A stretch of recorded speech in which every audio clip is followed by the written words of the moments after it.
Mr. President, humanitarian situation in Syria remains dire, and the Syrian people continue to suffer severe economic hardship.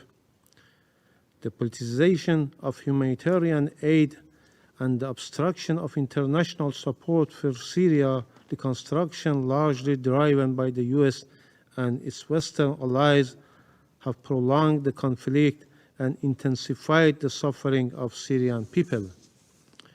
Additionally, the US continues to use inhuman unilateral sanctions as a tool for the collective punishment of the Syrian population. These illegal actions impose unnecessary hardship and hinder Syrians' recovery. We reiterate our call for the immediate removal of these harmful measures.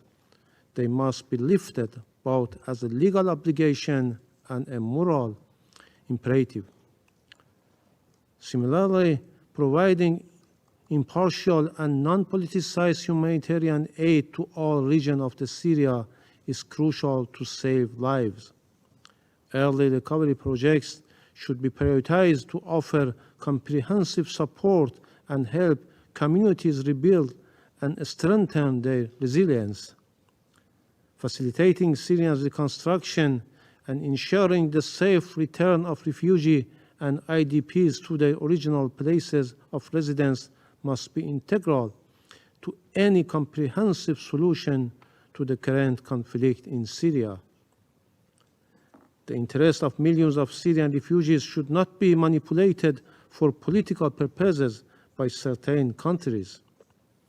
Delaying their return only prolongs their suffering and places an undue burden on neighboring countries.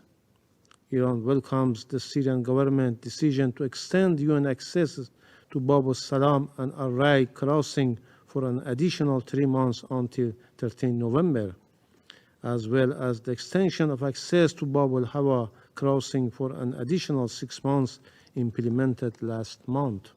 Mr. President, we strongly condemn Israel's ongoing aggression against the sovereignty and territorial integrity of Syria, targeting civilians and civilian infrastructure, as well as its continued occupation of Syrian Golan. Israel's malicious activities in the region pose a serious threat to international peace and security. With ironclad support from the United States and the political support of the UK, the occupying regime of Israel continues its daily atrocities and systematic war crimes against the people of Palestine in Gaza and the West Bank, and violates the sovereignty and territorial integrity of Lebanon with full impunity.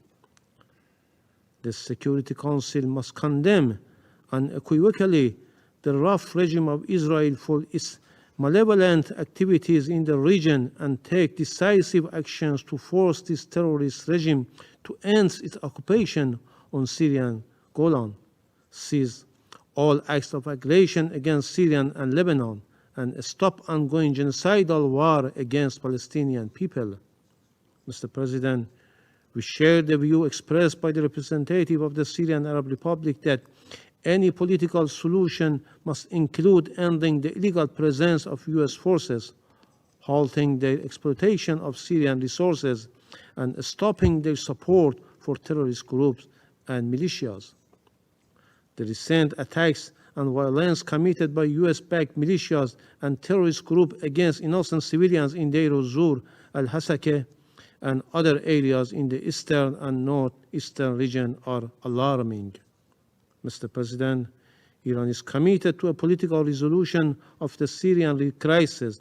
We support the efforts of the Special Envoy and commend his active engagement with all parties involved in resolving the conflict. Iran strongly advocates for prompt resumption of the Constitutional Committee meeting and support efforts to hold the 9th round of constitutional discussions in Baghdad, Iraq, as its option has gained support from most parties.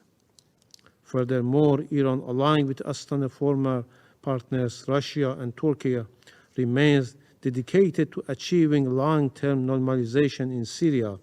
In this context, We fully support the resumption of Syrian-Turkish dialogue, recognition its importance in these broader efforts. In conclusion, Mr. President, I would like to highlight the responsibility of the United States for the current situation in Syria and the region. The illegal presence of US forces is the primary source of instability and insecurity in Syria, providing cover for terrorist groups to strengthen their positions and commit further atrocities.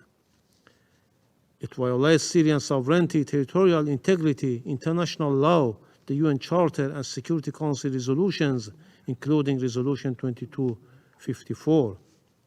The claim of fighting terrorism cannot in any way justify these egregious violations. Yet, instead of taking concrete action to stop these severe violations, the United States continues its violation and at the same time stand by Israel and actively provide it with substantial military, intelligence, financial support, and diplomatic cover to continue its atrocious crime against other nations of the region. I thank you.